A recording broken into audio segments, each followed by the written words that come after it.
তাআলা আনহু এর জামানার ঘটনা। হযরত ওমর ফারুক রাদিয়াল্লাহু তাআলা আনহু আমিরুল মুমিনিন খলিফাতুল মুসলিমিন হযরত ওমর ফারুক রাদিয়াল্লাহু তাআলা আনহু এর জামানা সোনালী যুগ। এই যুগেও একজন মহিলা গায়িকা, তার গলার কণ্ঠস্বর ভালো ছিল, চেহারা অনেক সুন্দর ছিল।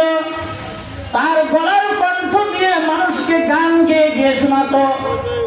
বিভিন্ন জায়গায় এই জাতীয় আসর হতো, মজলিস হতো, আর সেখানে গিয়ে এই মহিলা গায়িকা গান গেয়ে গিয়ে শোনাতো। এইভাবে গান গাইতে গাইতে যখন তার বয়স বেড়ে গেল, বৃদ্ধা বয়সে উপনীত হয়েছে, এখন আর গলার কণ্ঠ অতটা ভালো না, যার কারণে মানুষ আর তার গান শোনে না, তার গানের আসনের মধ্যে মানুষ আসে না। একমাত্র উপার্জনের মাধ্যম ছিল গান গাওয়া। গান গেয়ে যেই টাকা উপার্জন করত সেগুলোর মাধ্যমে সে জীবিকা অর্জন করত, খানা খেত।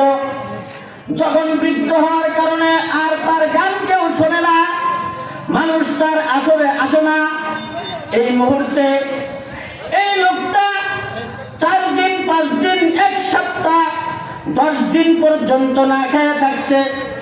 10 দিন পর্যন্ত তার পেটের মধ্যে খানা নাই। এইবার এই গায়িকা মহিলা বুঝতে পারছে, আমার তো চালান শেষ হয়ে গেছে, আমার তো আর উপায় নাই।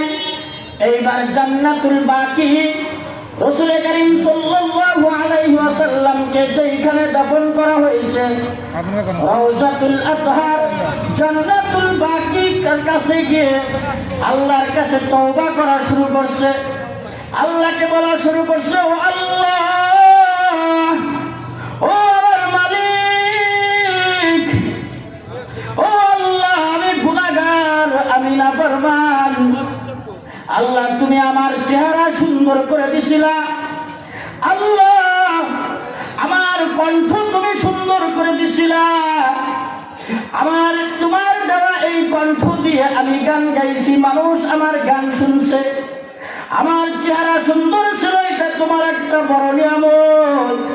আল্লাহ, এখন আমি বৃদ্ধ হয়ে গেছি, এখন আমার চেহারায় কোনো আকর্ষণ নাই, আল্লাহ আমার গলায় কোনো আকর্ষণ নাই, মধুর কণ্ঠ আর গলা যা বের হয় না। আল্লাহ, ও আল্লাহ, আমি গান গেয়ে গিয়ে যেই টাকা উপার্জন করেছি সেগুলোর মাধ্যমে খানা খেয়েছি, আল্লাহ ও মালিক, আজকে 10 দিন যাবত আমি না খেয়ে আছি, কেউ আমার গান শোনে না, কেউ আমাকে কয়টা টাকা দেয় না, আমি না খেয়ে আছি। আল্লাহ, ও আল্লাহ, আমি গুনাহগার, আমার অপরাধ আমি স্বীকার করতেছি, আল্লাহ তুমি দয়া করে মায়া করে আমার গুনাহগুলোকে তুমি ক্ষমা করে দাও।